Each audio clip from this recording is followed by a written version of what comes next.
Hello दोस्तों।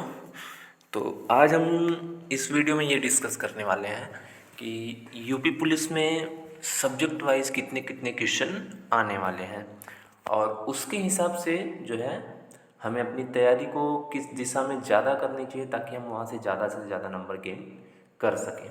ठीक है, तो सबसे पहले हम क्वेश्चन देखेंगे कि किस सेक्शन से कितने क्वेश्चन पूछे जाएंगे। अबे यार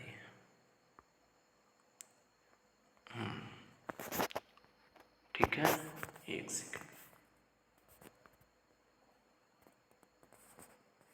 लॉक कहाँ से होगा? लॉक का तो कुछ है नहीं।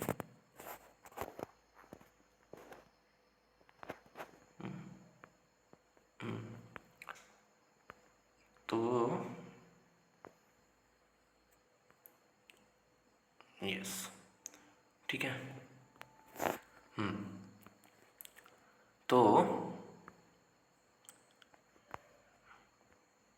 सही तो है।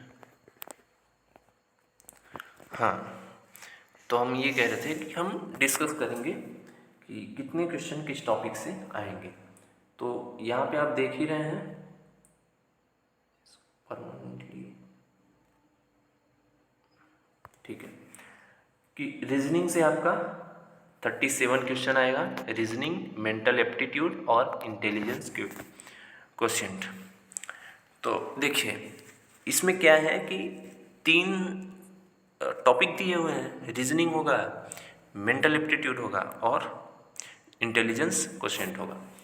क्या है कि जो हम अभी आगे सिलेबस डिस्कस करेंगे तो उसमें बताएंगे कि कौन कौन से टॉपिक में क्या क्या है। एक जनहित याचिका वगैरह एक में है उसमें, तो वो सब आपको पढ़ना नहीं है। मतलब आपको 37 में अगर वो 7 क्वेश्चन देगा तो वो 7 क्वेश्चन आप इग्नोर करके चलिए कि वो आपको नहीं करना है, उसको मत पढ़िए, क्योंकि वो बहुत आपका टाइम खाएगा और आपसे वो होगा नहीं। या बिना पढ़े हो कुछ क्वेश्चन उसमें ऐसे भी रहेंगे जो बिना पढ़े आपसे हो जाएंगे। वो आपकी मेंटल एप्टीट्यूड पे डिपेंड करता है कि आप डिसीजन कैसा ले रहे हैं। ठीक, तो रीजनिंग पढ़िए, केवल टेस्ट दीजिए तो आपको खुद ही पता चल जाएगा। तो इसका टोटल मार्क कितना हो गया? 74।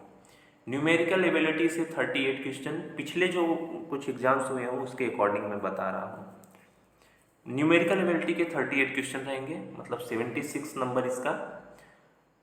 तो न्यूमेरिकल एबिलिटी पक्का पढ़ें। जो आपको नहीं आ रहा है टॉपिक वो आपको अभी पढ़ लेना चाहिए।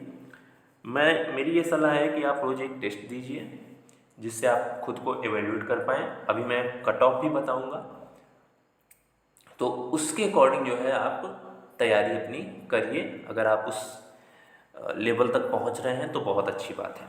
जनरल नॉलेज है 38 क्वेश्चन, 76 नंबर। जनरल नॉलेज में भी मैं उस वीडियो में बताया हूँ। अभी मैं कौन सा वीडियो पहले अपलोड करूँगा ये मुझे कंफर्म नहीं है, तो मैं बता दे रहा हूँ क्योंकि दोनों वीडियो मैं साथ में बना दे रहा हूँ। तो 76 नंबर के हैं, इसमें कौन कौन से टॉपिक पढ़ने हैं ये मैं उस वीडियो में बताया हुआ हूँ। फिर है जनरल हिंदी। जनरल हिंदी के 37 क्वेश्चन हैं, 74 मार्क्स। इसमें भी आपको कौन कौन से टॉपिक पढ़ने हैं वो मैं बता दिया हूँ पिछले वीडियो में। तो कुल इस तरीके से जो है नंबर का डिवाइडेशन है। अब मैं आपको बताऊंगा कि एक्चुअल में कट ऑफ बनेगी कैसे। ठीक है, क्योंकि कट ऑफ कितनी जानी है इन सब की नॉलेज होना और उस हिसाब से तैयारी करना बहुत अच्छी बात होती है।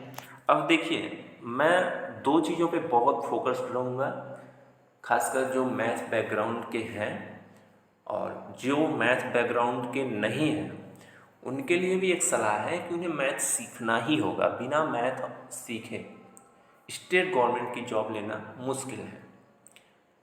केवल हिंदी और जनरल नॉलेज से आपका कुछ नहीं होने वाला है। अगर आप आज भी हिंदी पढ़ते हैं तो आप मान के चलिए इस 37 में आप कितने कर पाएंगे? 35 नहीं, 30 मान के चलता हूँ मैं। ठीक, आपका 30 सही हुआ तो आपका मार्क्स कितना बना? 60। ठीक, अब मान लेते हैं आपको मैथ नहीं आ रहा है। मैथ नहीं आ रहा, आप मैथ में 38 में मान लीजिए 18 करते हैं। 18 भी बहुत ज़्यादा हो जाएगा अगर मैथ सच में नहीं आ रहा है तो। मान लेते हैं 18, तो कितना हुआ? 36। ठीक, जनरल नॉलेज में सबकी एक ही हाल होती है, जिसको बहुत अच्छे से आ रहा है वो मान लो 25 कर देगा या 30 कर देगा, मान लेते हैं 30 कर दिया वो, तो कितना हो गया 60, ठीक। और रीजनिंग तो अब जिसको मैथ नहीं आ रहा है उसको रीजनिंग भी नहीं आएगा है। अब जब रीजनिंग नहीं आएगा तो इसमें तो पूरा रीजनिंग का ही पूछा हुआ है, लेकिन फिर भी मैं मान के चल रहा हूँ इसमें 15 क्वेश्चन वो कर लेता है, जो 15 क्या 20 मान लेते हैं, ज़्यादा बोल दिया क्या। तो ये टोटल लगभग 200 के आसपास का बन रहा है, लेकिन इतना आपसे होगा नहीं। रीजनिंग तो आप भूल ही जाओ, फिर इसमें ऐसे ऐसे टॉपिक हैं कि फिर आपसे होगा नहीं। मैथ मैं इतना ज़्यादा बता दिया, 18 क्वेश्चन। तो बेसिकली मेरे कहने का मतलब ये है कि आपको मैथ और रीजनिंग को अच्छे से पढ़ना है टेस्ट देके, और उसी से अपने कट ऑफ को क्लियर करना है। अब जैसे देखिए रीजनिंग का 37 क्वेश्चन है, जो मैथ वाला अच्छा लड़का होगा इस 37 में 30 के एबव आराम से कर लेगा। मैं 30 मान के चल रहा हूँ, तो उसका कितना हुआ 60। अब जिसका न्यूमेरिकल एबिलिटी अच्छा है ना, जो मैथ्स पढ़ा हुआ है, अच्छे से पढ़ा हुआ है, आजकल तो मैथ्स से सारे पढ़े हुए होते हैं, वो भी इसमें कितना कर लेगा, अप्रॉक्स 30 तो कर ही लेगा। और मैं अपनी बात करूँ तो मैं कम से कम 35 कर डालूँगा या 38 कर डालूँगा पूरा।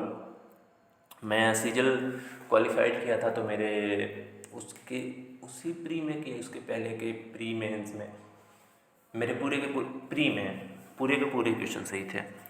तो 38 में मैं मान लेता हूँ कि उसका 32 क्वेश्चन सही होता है, जिसको मैथ अच्छे से आता। तो कितना हुआ ये 64, टोटल हो गया 124। बाकी बचे हुए में 80 मार्क्स चाहिए आपको। कितने में, ये 150 में, ठीक। 150 में 80 मार्क्स आएंगे कैसे। हिंदी, यूपी का लड़का है तो हर कोई हिंदी जानता है, राजस्थान का भी है तो हिंदी जानता है, और दिल्ली का भी है तो हिंदी जानता है। तो इसमें इस हिंदी के सेक्शन में कम से कम 25 तो आराम से कर लेगा यूपी का लड़का। जो हिंदी कभी भी नहीं पढ़ा हो वो भी कर डालेगा, क्योंकि वो रोज़ हिंदी बोल रहा है ना। थोड़ा बहुत उसको तत्सम तद्भव में प्रॉब्लम होता होगा, अनेकार्थ में तो प्रॉब्लम है नहीं, उसको सब अर्थ पता है कि हिंदी में किस चीज़ का क्या अर्थ होता है। मान लेते हैं इसमें वो 25 कर डालेगा या 20 मान लो, 25 गुना 50। अब बचा 30 नंबर। 30 नंबर का मतलब जीएस में वो 15 सही कर दे तो वो आराम से सही करेगा, ठीक। ये है आपका टोटल कट ऑफ, 204 नंबर आपको मिलेगा इस हिसाब से, मेरे हिसाब से। और मुझे लगता है, अब मैं कट ऑफ की बात करूँगा कि एक्चुअल में कट ऑफ क्या जाएगी, जो मेरे हिसाब से, मेरा जो प्रेडिक्शन है उसके हिसाब से, तो मेरे हिसाब से जो कट ऑफ जाएगी वो 180 टू 200 के बीच में, 200 के ऊपर कट ऑफ नहीं जाएगी, ऐसा मेरा मानना है मेरे हिसाब से।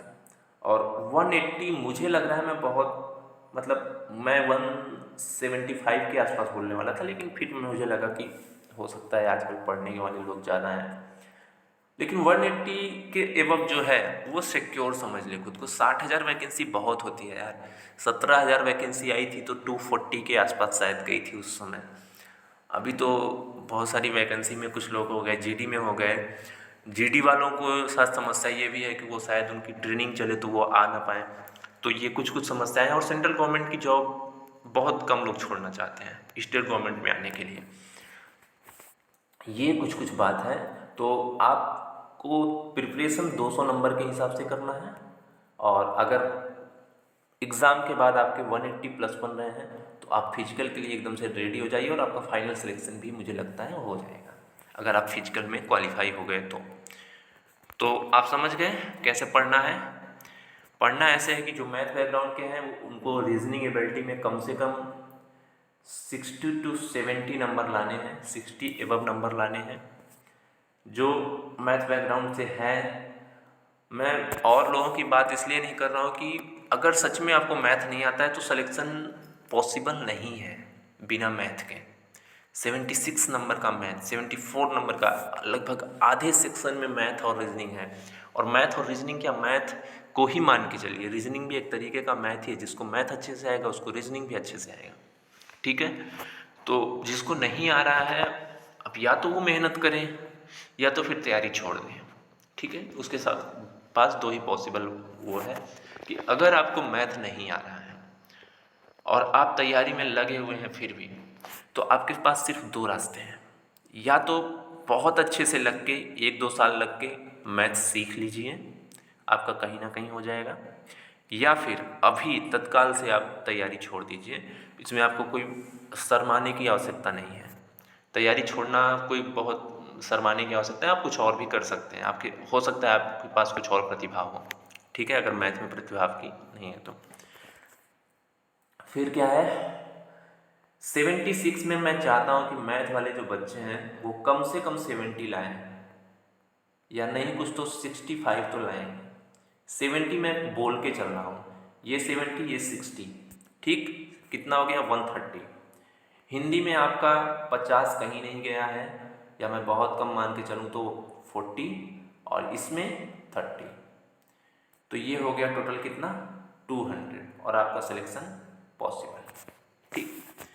तो एक बार मैं फिर से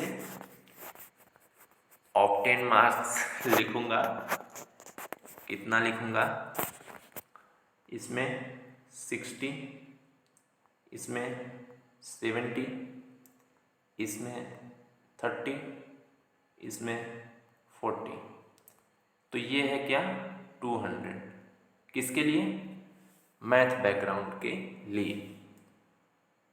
यहाँ पे मैं लिख दे रहा हूँ, बहुत सारे लोग मैथ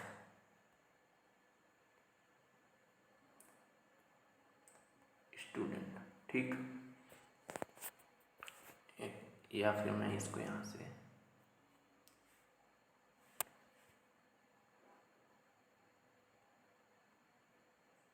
और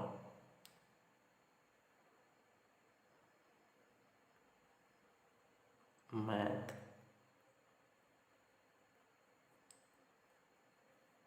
स्टूडेंट, ठीक।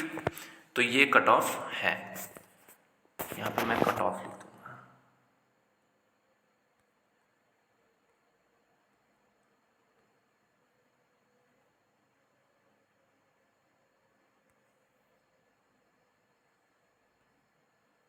कट ऑफ, ठीक, तो ये कट ऑफ है, ओके। तो आज का वीडियो यहीं पे ख़त्म करते हैं। आगे से मैं धीरे धीरे लगभग जनवरी में मैं पढ़ाना शुरू कर दूंगा, 3, 4, 5 जनवरी के आसपास, तो फिर आप ज्वाइन करिएगा, ओके।